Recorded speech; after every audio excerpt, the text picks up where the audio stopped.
अगर आप ये वीडियो देख रहे हैं तो इसका मतलब ये बात तो पक्का है कि आपके मन में भी ये क्वेश्चन बार बार आपको परेशान कर रहा है कि मुझे रेंट के घर पे रहना चाहिए या अपना घर खरीद लेना चाहिए।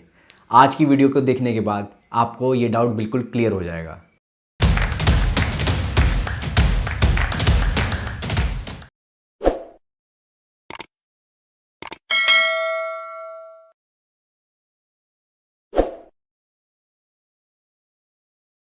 नमस्कार दोस्तों, स्वागत है आपका अपने चैनल इन्वेस्टर में। दोस्तों मैं हूं आपका दोस्त हैरी। दोस्तों हमारे पास 2011 से पहले अपना घर था, लेकिन फाइनेंशियल लॉस होने के कारण पापा को हमें वो घर बेचना पड़ा और उसके बाद 13 साल तक हम रेंट के घर पे रहे और 13 साल के बाद फिर से मैंने घर ख़रीदा।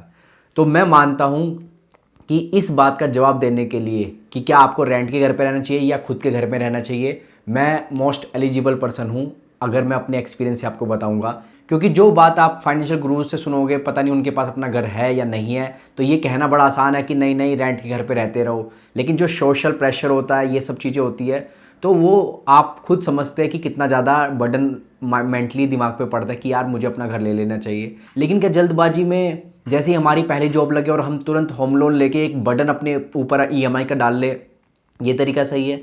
तो इसलिए इस वीडियो को दो तरीकों में बांटते हैं कि किन लोगों को अपना घर खरीद लेना चाहिए और किन लोगों को रेंट के घर पे कंटिन्यू करना चाहिए जब तक कि एक अच्छा खासा कॉर्पस उनके पास जमा ना हो जाए। और बाद में मैं अपना केस भी आपसे डिस्कस करूँगा कि मैंने कैसे क्या किया और क्यों मुझे 13 साल लगे। क्योंकि मैं भी जैसे ही मेरे 2011 में 2011 में जॉब पे लगते ही 2 साल के अंदर अंदर अच्छा खासा पैकेज हो गया था कि मैं लोन के लिए अप्लाई कर सकता था, लेकिन क्यों मैंने 11 साल फिर भी वेट किया, उस बारे में भी लास्ट में बात करेंगे। तो सबसे पहले बात कर लेते हैं किन लोगों को अपना घर जैसे ही उनकी जॉब लगे खरीद लेना चाहिए, होम लोन ले लेना चाहिए, उनको होम लोन से डरना नहीं चाहिए। तो वो लोग कौन से होते हैं दोस्तों? उसमें सबसे पहले आते हैं जिन लोगों को ज़्यादा फाइनेंशियल प्लानिंग कैसे करें अपनी, इनकी नॉलेज नहीं होती। आपकी अगर 40,000 रुपये तनख्वाह है और 20,000 की आप ईएमआई देते चले जाओगे, इससे अच्छा आप 8-10 हज़ार के घर में रहो और जो पैसा एक्स्ट्रा आपके पास अब 12-10 हज़ार रुपये बचता है उसको कहीं इन्वेस्ट करो और उसमें उससे वेल्थ क्रिएट करके बाद में कॉर्पस होके फिर आप एक अपना घर लो। लेकिन जिन लोगों को, जैसे कि मैंने बोला, कि फाइनेंशियल नॉलेज नहीं है कि पैसे को मैं कैसे इन्वेस्ट करूं, तो वो क्या करते हैं, जैसे ही उनकी सैलरी आती है रेंट देने के बाद जितना पैसा बचता है वो उसको इन्वेस्ट नहीं करते बल्कि खर्चा हो जाता है।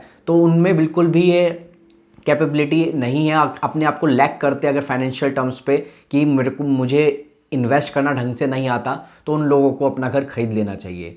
नंबर सेकंड पॉइंट, कई लोग होते हैं जो well to do financial background से होते हैं और ख़ास तौर पे जो उनकी नौकरी होती है वो भी गवर्नमेंट जॉब है। अब उनको ज़्यादा टेंशन की बात नहीं कि मेरी नौकरी चल जाएगी, तो उनको कोई भी ऐसा डर नहीं है, फाइनेंशियल बैकअप भी अच्छा है और ऐसा कोई डर नहीं लग रहा। हो सकता है कि वो अपने मदर फादर के घर में ना रहना चाहते हो, अलग से रहना चाहते हो। अब जिनकी गवर्नमेंट जॉब है उनको ये सोचने की तो दिक्कत नहीं है कि यार कल को मेरी जॉब चल जाएगी तो मैं ईएमआई जो इतनी ज़्यादा होती है वो कैसे भरूंगा, तो उनको भी अपना घर ले लेना चाहिए और होम लोन से नहीं डरना चाहिए। तो दो सिनेरियो हमने देखे।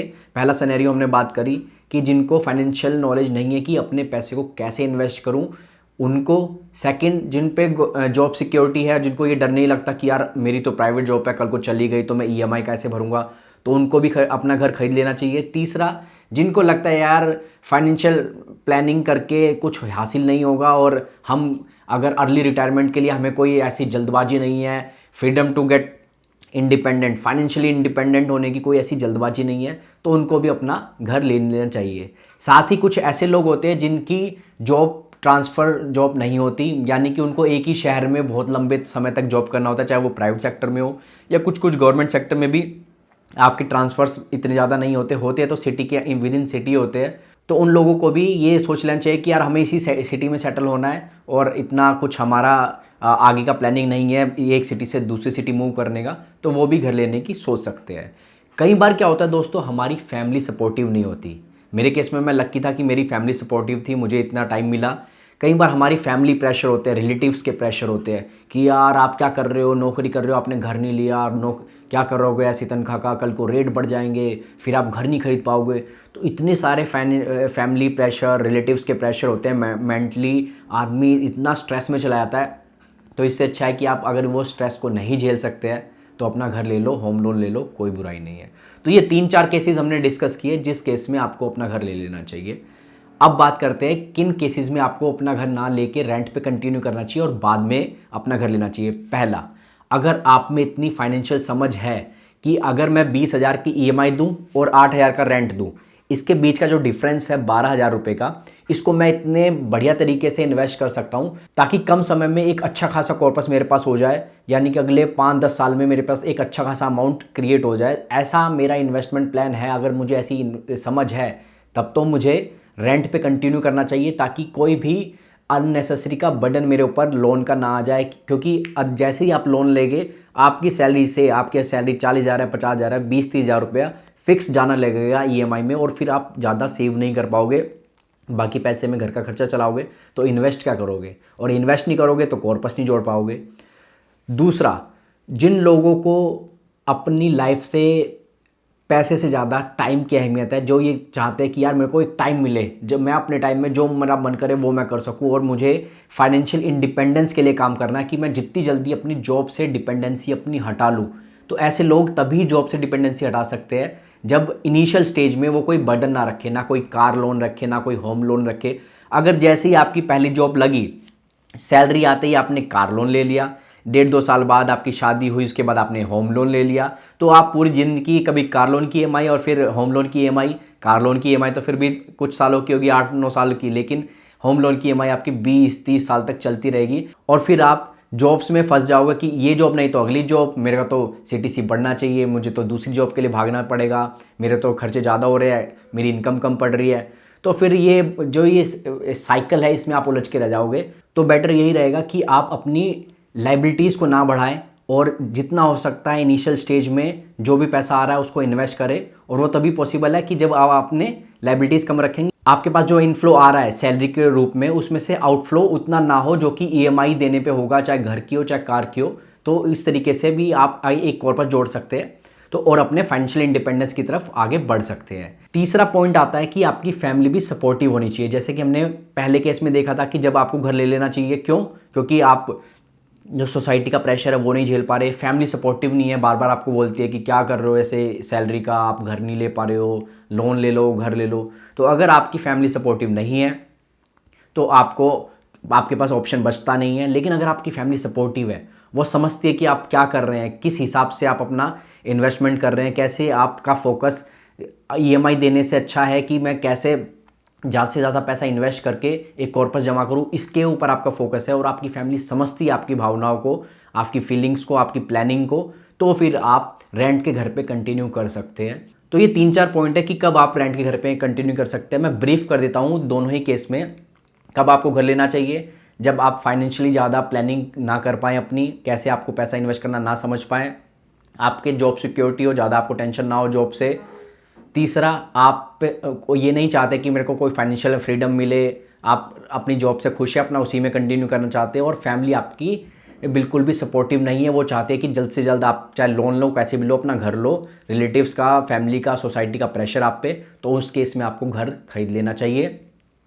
अब आता है ऑप्शन कब आप रेंट के घर पे कंटिन्यू कर सकते हैं और बाद में अपना घर लें।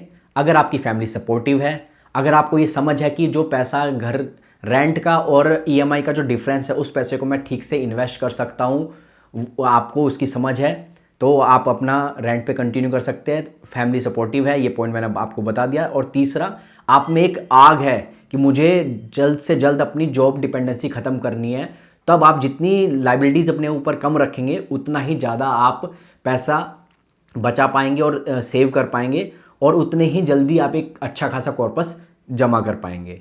तो ये तो कुछ पॉइंट हुए जो मैंने बताया। मैं अगर आपको अपना केस बताऊं तो मेरा केस था सेकंड वाला, यानी कि मैंने इस बात को प्रायोरिटी रखा, चाहे 12 साल लगे, 13 साल लगे या 15 साल लगे, मेरे माइंड में ये बात बिल्कुल क्लियर थी कि मुझे लाइबिलिटीज़ नहीं लानी है, जितना हो सकता है मैक्सिमम अपनी सैलरी से रेंट देने के बाद सेव करना है और सेव कर करके उससे एक कॉर्पस जमा करना और उसके बाद फिर चाहे थोड़ा बहुत लोन लेना भी पड़े।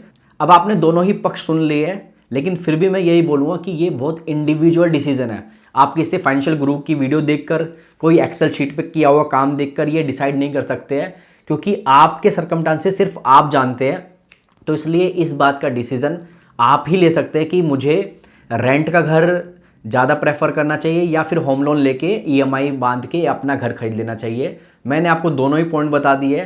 होपफुली अब आप एक क्लियर डिसीजन ले सकेंगे कि कौन से पॉइंट्स आपके माइंड में चल रहे हैं, उनको आपको ज़्यादा इंपॉर्टेंस देनी चाहिए, और कौन से पॉइंट्स आपके केस के पे एप्लीकेबल नहीं होते, उन पॉइंट्स को आपको बिल्कुल भी प्रेफर नहीं करना चाहिए। तो होपफुली आज की वीडियो से आपको ये क्लियर हो गया होगा कि कब आपको अपना घर खरीदना है और कब आपको रेंट पे कंटिन्यू करके एक कॉर्पस जमा करना है और उसके बाद अपना घर खरीदना है। लेकिन मैं आपसे यही बोलूँगा अपने पर्सनल ऑब्जर्वेशन से कि आप घर खरीदने की प्रोसेस को डिले कर सकते हैं, लेकिन घर पे लगातार रेंट पे रहने से एक सोशल सिक्योरिटी जो हम मिस करते हैं वो आपको परेशान करेगी आने वाले टाइम में। तो बेटर रहेगा कि डिले कर दो प्रोसेस को, लेकिन फाइनली बाद में एक अपना घर खरीद लो ताकि एक शांति भरी ज़िंदगी आप जी सको। वीडियो अच्छी लगी हो तो लाइक कीजिएगा, फ्रेंड्स और रिलेटिव्स के साथ शेयर कीजिएगा। Thank you so much.